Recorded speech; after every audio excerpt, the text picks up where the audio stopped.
예배를 준비하며 나아갈 때 우리가 이 자리에 서 있음을 주님의 은혜임을 고백하며 나가기 원합니다.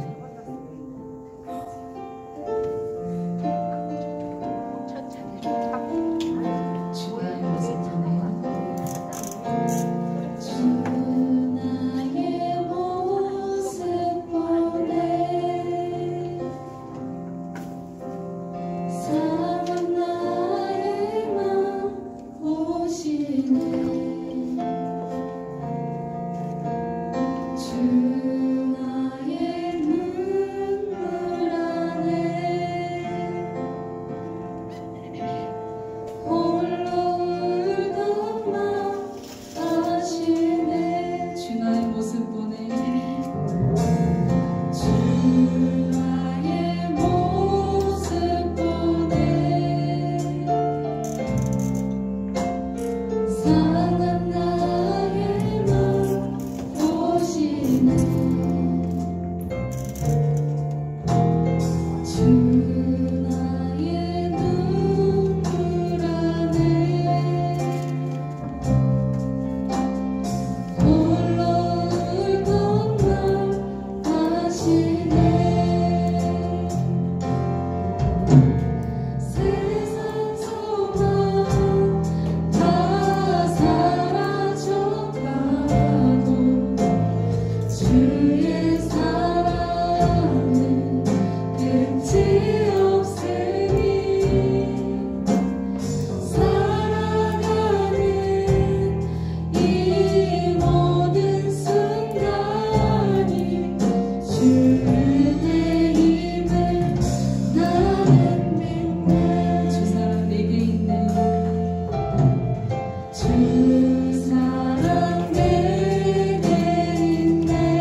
자리에서 일어나서 기뻐 박수 치면서 찬양하길 원합니다.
이름 높이 들리고 영광의 빛을 드시며 권능 넘치길 보기 원하는 고르고 주 이름 높이 들리고 영광의 빛을 드시며 권능 넘치길 보기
어린아이 시절과 지금까지 숨을 쉬며 살며 꿈을 꾸는 삶 당연한 건 아니라 은혜였어. 내가 하나님의 자녀로 살며 오늘 찬양하고 예배하는 삶 복음을 전할 수 있는 축복이 당연한 건 아니라 은혜였어. 모든 것이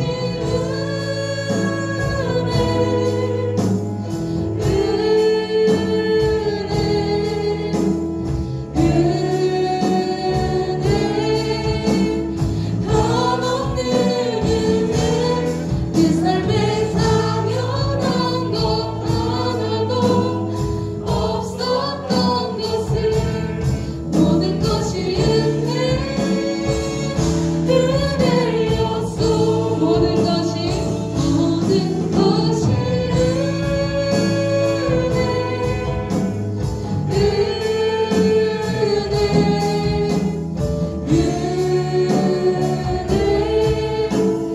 한없는 은혜 내 삶에 당연한 것 하나도 없었던 것을 모든 것이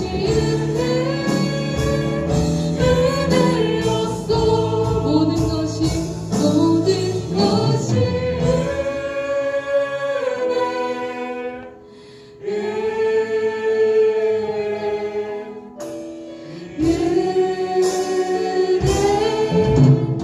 한없는 은혜 내 삶에 당연한 것 하나도 없었던 것을 모든 것이 은혜였어.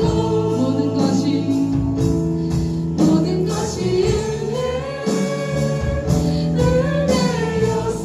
모든 것이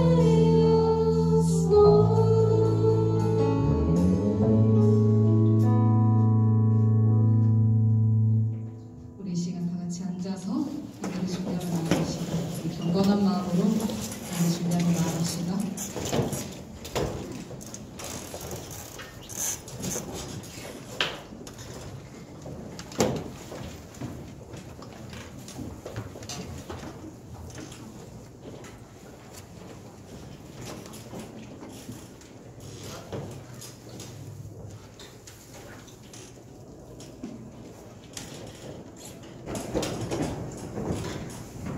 우리 사도신경으로 예배를 시작하도록 하겠습니다. 전능하사 천지를 만드신 하나님 아버지를 내가 믿사오며 그 외아들 우리 주 예수 그리스도를 믿사오니 이는 성령으로 잉태하사 동정녀 마리아에게 나시고 본디오 빌라도에게 고난을 받으사 십자가에 못 박혀 죽으시고 장사한 지 사흘 만에 죽은 자 가운데서 다시 살아나시며 하늘에 오르사 전능하신 하나님 편에 앉아 계시다가 저리로서 산자와 죽은 자를 심판하러 오시리라. 성령을 믿사오며 거룩한 공의와 성도가 서로 교통하는 것과 죄를 사하여 주시는 것과 몸이 다시 사는 것과 영원히 사는 것을 믿사옵나이다. 아멘. 이영현 선생님 나오셔서 기도해 주시겠습니다.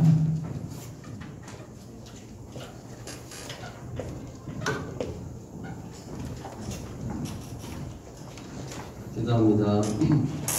하나님 아버지 감사합니다. 거룩하고 복된 주일날 이렇게 아버지께 예배드릴 수 있는 은혜에 참으로 감사를 드립니다. 우리를 사랑하여 주셔서 예수 그리스도를 이 땅에 보내주시고 우리의 죄를 위하여 대신 십자가에 못 박혀 죽으시고 다시 부활하신 예수 그리스도를 믿는 믿음이 얼마나 크고 놀랍고 감사한지요. 우리 모두가 이 땅을 살아갈 때에 그 믿음이 절대 흔들리지 아니하도록 하나님 아버지 강한 팔로 붙들어 주시고 인도하여 주시옵소서. 우리 아이들 언제나 말씀 붙잡고 기도하는 삶을 살아갈 수 있도록 하나님 인도하여 주시옵소서.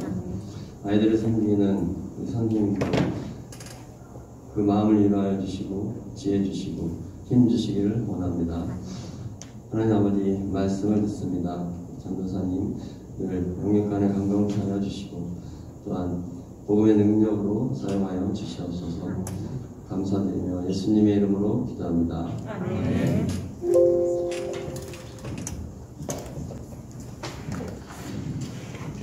오늘 우리가 같이 볼 말씀 여호수아 6장 2절부터 7절까지 말씀 같이 보도록 하겠습니다. 여호수아 6장 2절부터 7절까지 말씀입니다.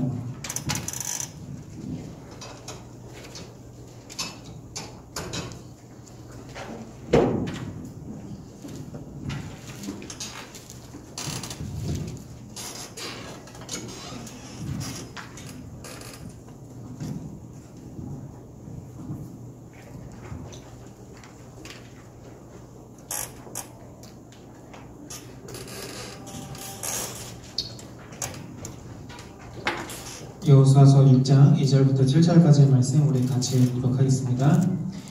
여호와께서 여호수아에게 이르시되 보라 내가 여리고와 그 왕과 용사들을 내 손에 넘겨주었으니 너희 모든 군사는 그 성을 둘러 성 주위를 매일 한 번씩 돌되 엿새 동안 그리하라.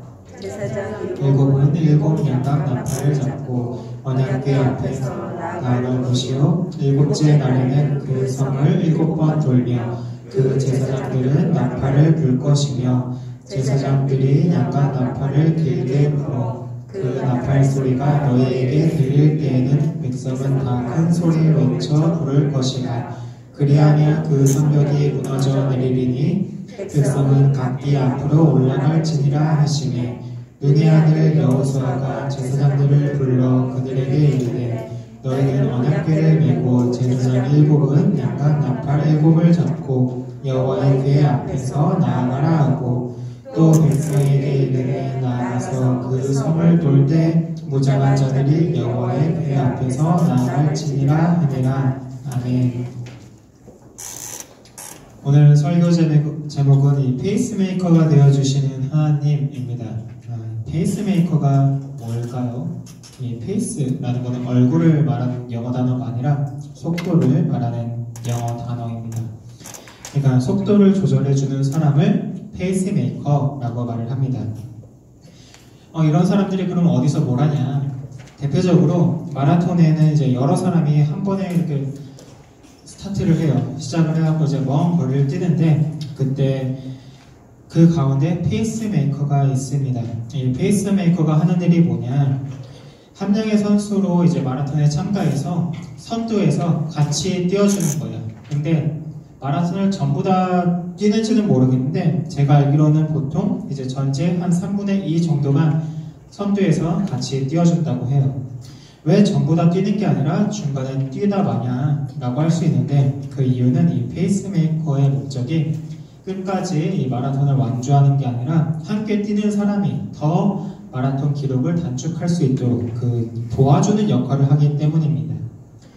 이 페이스메이커가 함께 뛰어줌으로써 이제 달리는 속도를 일정하게 조절하고 그리고 이 사람이 뒤에 달리는 사람보다 앞서서 달려서 이제 바람을 대신 맞아줘요. 그럼 뒷사람은 어떨까요? 바람을 덜 맞겠죠. 그래서 힘을 비축하고 결과적으로 나중에 더 그 비축한 힘을 가지고 이제 기록을 단축할 수 있도록 도와주는 역할을 한다라는 거예요. 우리의 인생도 단거리 경주가 아니죠. 우리가 긴 시간을 살아요. 여러분은 아마 100세까지도 살 거예요. 그런데 이렇게 긴 시간을 우리는 마라톤이라고 볼 수 있어요. 멀리 보고 그렇게 나아가야 합니다. 그리고 신앙생활도 마찬가지예요. 단거리 경주하는 게 아니라 끝까지 이 마라톤에서 무엇보다 중요한 거는 완주를 하는 거예요. 완주하기가 굉장히 쉽지 않기 때문에 그래요. 그 마라톤처럼 멀리 바라보고 가야 하는 문제가 바로 신앙생활이다라는 것입니다. 특히 믿음에 있어서 여러분 지금 이 자리에 나와서 예배 드리지만 어떤 친구들은 그냥 내가 믿음이 있는지 없는지 잘 모르겠고, 어떤 친구들은 믿음이 있어서 왔고, 어떤 친구는 그냥 뚜렷하게 그냥 믿음이 없지만 어쩔 수 없이 나온 친구들도 있어요. 그걸 알고 있지만 전도사님은 여러분의 그 믿음이 없는 문제, 그것이 굉장히 중요하지만 그 문제를 해결하기 위해서 어떤 것을 막 하려고는 하지 않아요. 왜냐하면은 이 믿음 또한 저는 마라톤과 같다라고 생각하기 때문에 그래요. 저도 여러분 나이에는 믿음이 없었어요. 그래서 막 성경을 보면은 그냥 소설책 같고 매주 이 설교를 듣는 것이 어떻게 보면 막 세뇌하는 거라고 생각을 했어요. 그래서 나중에 믿는다라고 하는 거는 이건 세뇌당한 거다. 저는 그렇게 생각을 하면서 어머니한테 말하고 잔소리하지 말고 그냥 빨리 가 이래갖고 그냥 교회를 그냥 다니긴 다녔어요. 계속 믿음이 없는 상태로. 근데 어느 순간 저에게도 이 믿음이라는 게 생기더라고요. 그러니까 제가 이런 경험을 하다 보니까 언젠가 믿음을 가지게 되는데 그것은 언제 생길지 아무도 알 수가 없는 거예요. 왜냐하면 이 믿음이라는 거는 하나님께서 우리에게 주시는 선물이기 때문에 그래요. 저는 여러분이 믿음이 생길 것을 믿고선 지금 이렇게 앞에서 말씀을 전하는 거예요. 이것이 언젠가 여러분 마음에 심겨진 것들이 자라나서 믿음으로 이제 나타날 것이다 라고 그렇게 기대하면서 말씀을 전하는 겁니다. 그러면 우리가 믿음이 생겼다고 끝일까요? 아니에요. 믿음이 생겼으면 이제 그때부터 우리가 그 믿음을 가지고 이 세상에서 살아가야 합니다. 그때부터가 진짜예요. 믿음이 없을 때는 오히려 이 세상을 살아가는 게 굉장히 쉬워요. 오히려 편해요. 왜? 그냥 세상이 맞나보다 하고 그냥 세상을 따라가면 되기 때문에 그래요. 근데 믿음이 생기면 내가 이전에 세상을 따라서 그냥 아무렇지도 않게 살아갔던 그것들이 왠지 불편해요. 이게 뭔가 아닌 것 같은데? 이것과는 다른 이 믿음의 삶을 따라가야 될 것 같은데? 이러면서 점점 세상과 내가 갈등이 생기고 문제가 생기게 됩니다. 그러면서 자연스럽게 세상과 우리는 충돌할 수밖에 없습니다. 왜냐하면 이 삶의 방향이 그리고 방법이 이 세상과는 다르기 때문입니다. 그런 상황 속에서 우리가 믿음을 끝까지 유지하고 믿음을 지키며 이 세상을 살아가야 하는데 이렇게 살 수 있도록 해주시는 분이 누구냐? 바로 하나님이시다라는 거예요. 하나님이 우리의 이 페이스메이커의 역할을 해주시기 때문입니다. 오늘 우리가 보는 본문 여호수아 6장, 이 6장의 내용은 이스라엘이 이제 가나안 땅에 들어가서 처음으로 땅을 정복하는 그런 내용이에요. 근데 이스라엘이 이 당시의 상황이 어떠냐면 한 번도 전쟁을 해본 적이 없어요. 그러면은 하나님이 이 이스라엘 백성들을 인도하시잖아요. 그러면 어떻게 해야 될 것 같아요? 처음에 좀 단계적으로 가야 되잖아요. 처음에는 좀 쉬운 상대를 만나서 어떻게 전쟁을 하는 건지 좀 경험도 하고 이겨도 보고 그리고 조금 그 다음에 또 강한 상대를 해야 될 것 같은데 이건 뭐 처음부터 가장 강한 상대랑 만난 거예요. 그러니까 뭐 여러분 말로 하면은 처음부터 끝판왕이 나타난 거예요. 최종 보스예요. 이스라엘 입장에서 어떻겠어요? 굉장히 당황스럽겠죠. 이 여리고성은 성벽도 높을 뿐만 아니라 성벽의 두께가 3m나 된다고 해요. 그러니까 일반적으로는 이 성을 공략하는 게 불가능하다라는 거예요. 그리고 오늘 우리가 읽지는 않았지만 이 여호수아서 6장 1절을 보면은 여리고 사람들도 우리 성이 탄탄하다 이것을 알고 있었기 때문에 이스라엘이 오기 전부터 이미 성벽 안으로 들어가서 문을 걸어 잠그고 버티려고 작정을 했어요. 근데 그런 상황에서 하나님은 오늘 본문에서 이렇게 말씀을 하세요. 2절을 보면은 여호와께서 여호수아에게 이르시되 보라 내가 여리고와 그 왕과 용사들을 내 손에 넘겨주었으니 라고 말씀을 하십니다. 하나님은 내가 그들을 너희 손에 넘겨주었으니 믿고 이제 전쟁을 해라 라고 말씀을 하시는 거예요. 그러면은 이제 어떻게 전쟁을 해야 될까요? 그냥 가서 우리가 이 성벽을 무너뜨리면 되는 걸까? 라고 생각을 할 수 있는데 하나님께서는 약간 상식에서 벗어난 이상한 작전을 이스라엘에게 주십니다. 오늘 우리가 읽은 본문이 바로 그 작전의 내용이에요. 언약궤를 어깨에 메고 언약궤가 앞서가면은 그 뒤를 이제 이스라엘이 따라가는 거예요. 그리고서 성벽을 향해 돌진하는 게 아니라 성벽 주위로 해서 그 성을 한 바퀴 돌래요. 근데 그거를 6일 동안 그렇게 하루에 한 바퀴씩 돌래요. 그리고 7째 날에는 7번을 돌고, 그리고 나팔 소리가 울리면 그때 소리치면 성벽이 무너질 거다라고 말씀을 하신 거예요. 아무리 이스라엘 사람들이 광야에서 세상과 동떨어서 살았다 해도 이 사람들이 생각이 있다면 이건 도저히 말이 안 되는 작전인데 라는 것을 깨달았을 거예요. 고대 시대에는 이 성을 공격해서 함락시키는 방법이 여러 가지가 있었는데, 처음에는 이 성벽을 넘어서 성을 공격하든가, 아니면은 통나무 같은 거 이런 것들을 갖고 와갖고 성벽이나 성문에 부딪혀서 그것을 깨트려서 무너뜨려서 성을 공략하든가, 아니면은 이 성벽이 너무 두꺼우면 아예 성벽 밑으로 땅굴을 파고 들어가든가, 아니면은 그 사람들이 굶어 죽을 때까지 그냥 포위를 해갖고 아무도 나오지도 들어가지도 못하게 하던가, 이런 방식으로 성을 공략하는 방식이 그 당시에는 있었다고. 근데 하나님이 말씀하시는 이런 방법은 전혀 말도 안 되는 방식이에요. 근데 이렇게 단순하게 아무런 의미 없이 이 성을 도는 것처럼 보이는 작전을 하나님께서 왜 주셨을까요? 그 이유는 하나님께서는 이 작전을 통해서 이스라엘의 믿음을 이끌어내고 그 믿음이 자라나갈 수 있도록 그렇게 하시기 위해서 이런 말도 안 되는 작전을 이스라엘에게 주신 것입니다. 여리고성을 도는 이 맨 앞에 뭐가 있다고 했었죠? 하나님이 주신 언약궤가 앞장서서 간다고 했어요. 이 언약궤는 십계명의 돌판을 이야기해요. 이것은 단순히 그냥 돌덩이를 말하는 게 아니에요. 하나님이 이스라엘과 함께한다라는 것을 상징하는 그 돌판이에요. 근데 그 돌판이 앞서간다라는 거예요. 앞서간다라는 것은 하나님이 이스라엘의 이제 페이스메이커가 되어서 앞서서 가면 이스라엘은 그 뒤를 따라가는 것입니다. 언뜻 보기에는 아무것도 아닌 것 같은 이 작전 앞에서 이스라엘과 여리고성에 있던 그 사람들의 반응은 어떠했을까요? 한 바퀴 한 바퀴 이렇게 하루마다 서로의 반응이 달라졌을 거예요. 처음에 여리고성에 있는 사람들은 잔뜩 긴장했겠죠. 저기 외부에서 이스라엘 저 민족이 우리한테 쳐들어왔는데 우리가 이제 방비를 해야 되잖아요. 그래갖고 성에 이제 쳐들어오면은 이제 싸울 준비를 하면서 굉장히 언제 올까 초조해하고 있었을 거예요.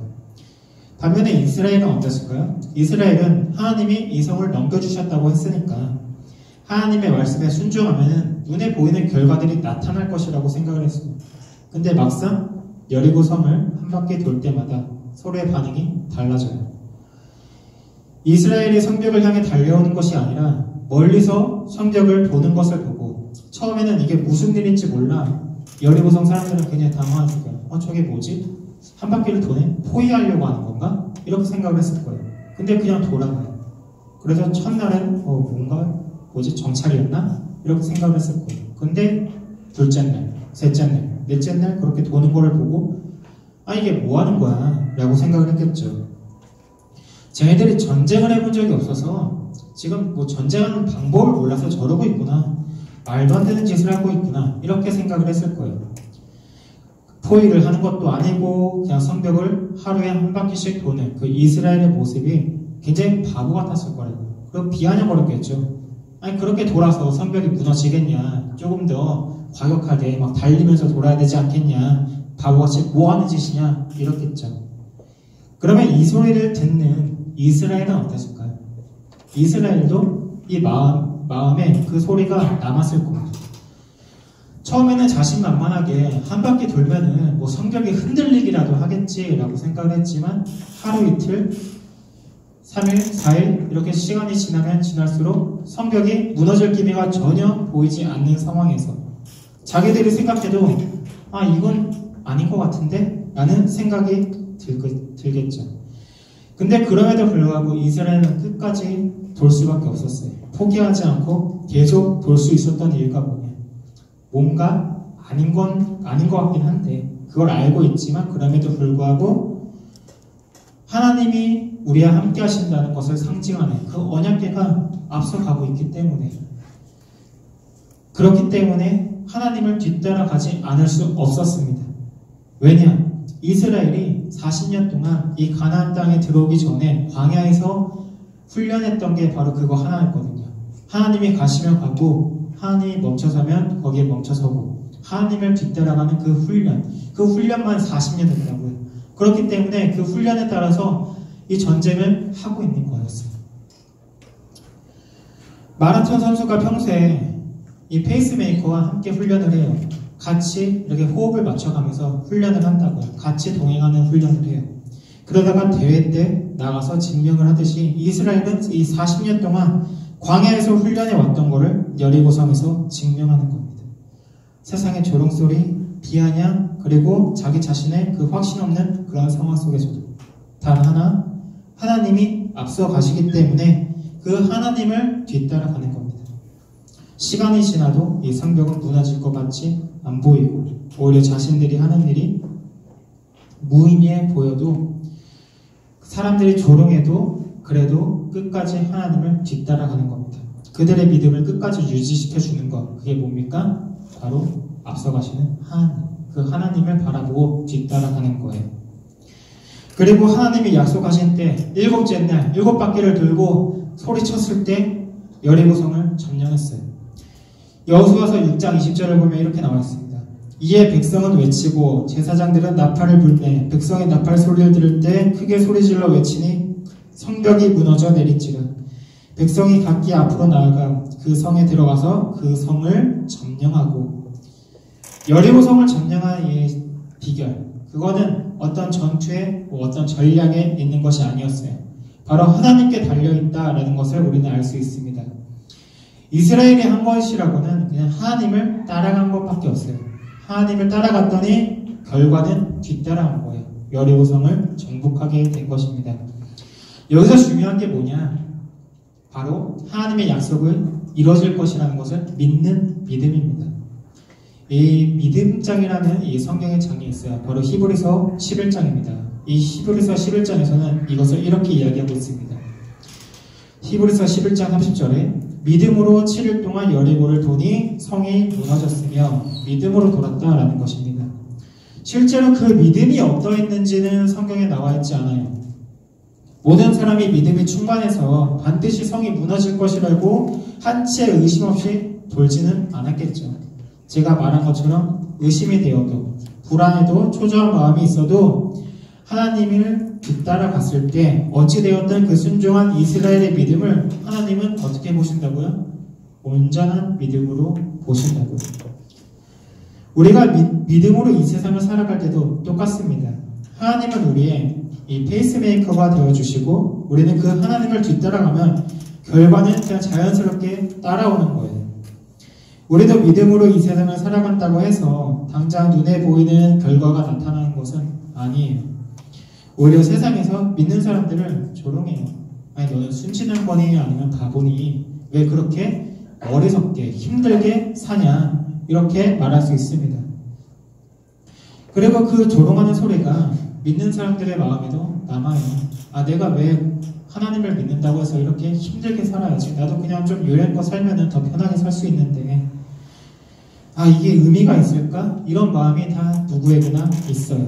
근데 이 믿음으로 살아간다 라고 했을 때 우리는 이 세상의 그런 조롱소리 앞에서도 우리가 끝까지 하나님을 뒤따라 가는 겁니다. 왜냐? 그분이 우리에게 믿음으로 사는 삶이 어떤 삶인지 먼저 몸으로 보여주셨기 때문에 그래요. 어떻게 보여주셨습니까? 바로 하나님이 사람이 되어 이 땅에 오셨잖아요. 예수님께서 우리에게 믿음으로 사는 삶이 어떤 삶인지 우리에게 보여주셨어요. 손해를 보면서도 다른 사람을 섬기고 자기를 높이는 게 아니라 왕으로서 다른 사람들에게 경배를 받는 게 아니라 자기를 낮춰서 다른 사람을 섬기시는 그런 모습으로 우리에게 믿음의 모습이 어떤 것인지 보여주셨어요.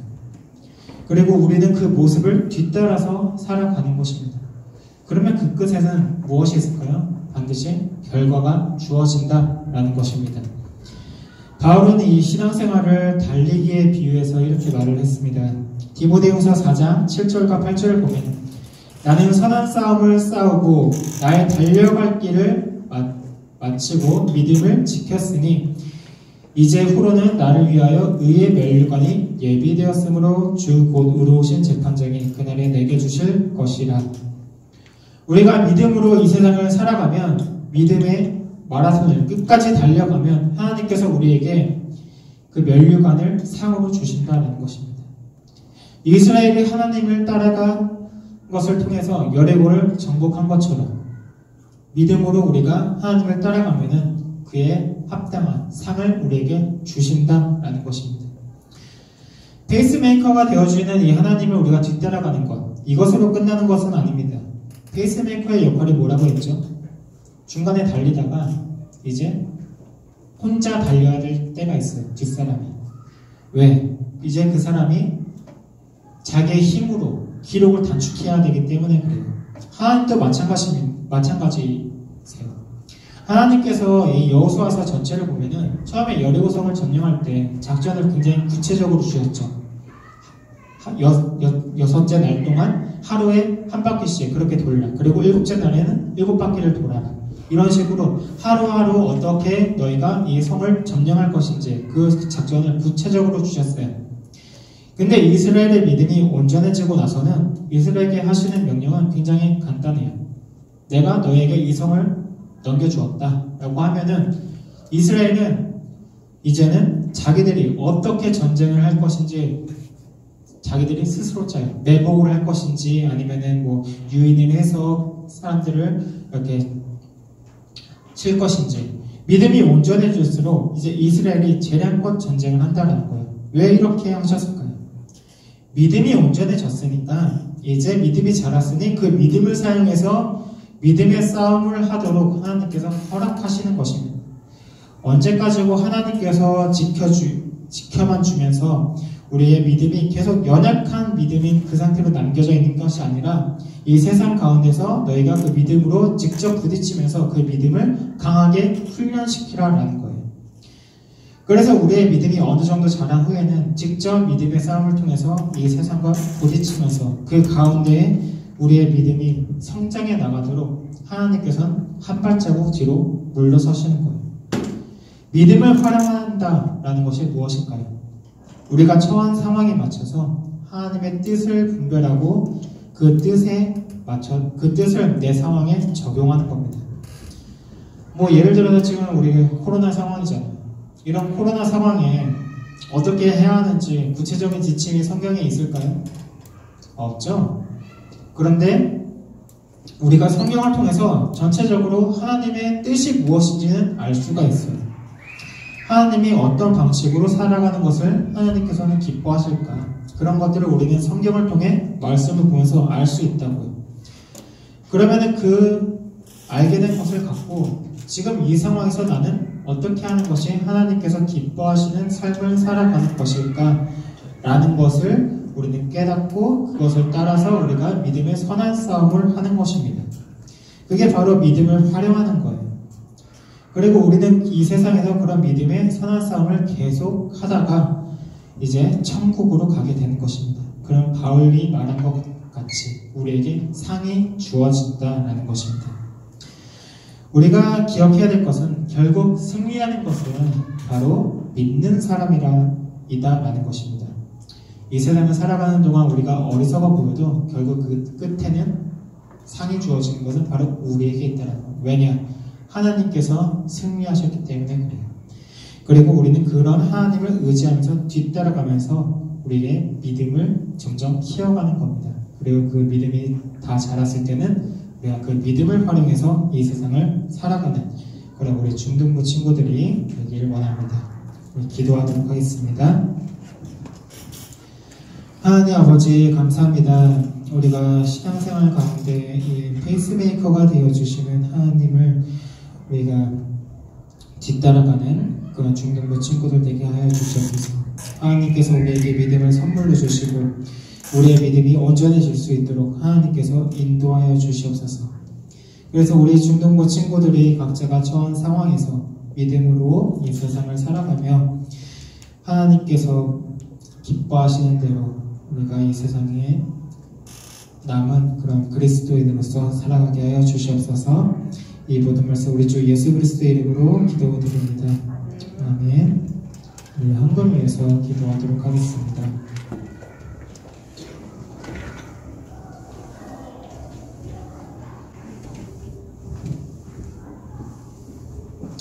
헌금을 위해서 기도하겠습니다. 하나님 아버지 감사합니다. 저희를 하나님의 자녀로 불러주시고 하나님께서 저희를 지켜주시고 인도하여 주심에 감사드림으로 저희가 예물을 드립니다. 이 매주 감사절을 맞이하여서 저희가 이 한 해 동안 이제 반년 동안 살아온 과정 가운데서 주님께서 주신 것에 대해서 감사하는 마음으로 예물을 드립니다. 저희가 이 감사하는 마음 놓치지 않게 하여 주시고 항상 주님께서 주신 것에 만족하며 자족하며 그렇게 이 세상을 살아가는 우리 중등부 친구들 되게 하여 주시옵소서. 이 모든 말씀은 우리 주 예수 그리스도의 이름으로 기도드립니다. 아멘. 우리 주기도문으로 예배 마치도록 하겠습니다. 하늘에 계신 우리 아버지여, 이름이 거룩히 여김을 받으시오며 나라의 마옵시며 뜻이 하늘에서 이루어진 것 같이 땅에서도 이루어지이다. 오늘날 우리에게 일용할 양식을 주옵시고 우리가 우리에게 죄 지은 자를 사하여 준 것 같이 우리의 죄를 사하여 주옵시고 우리를 시험에 들게 하지 마옵시고 다만 악에서 구하옵소서. 내게 나라와 권세와 영광이 아버지께 영원히 쌓옵나이다. 아멘.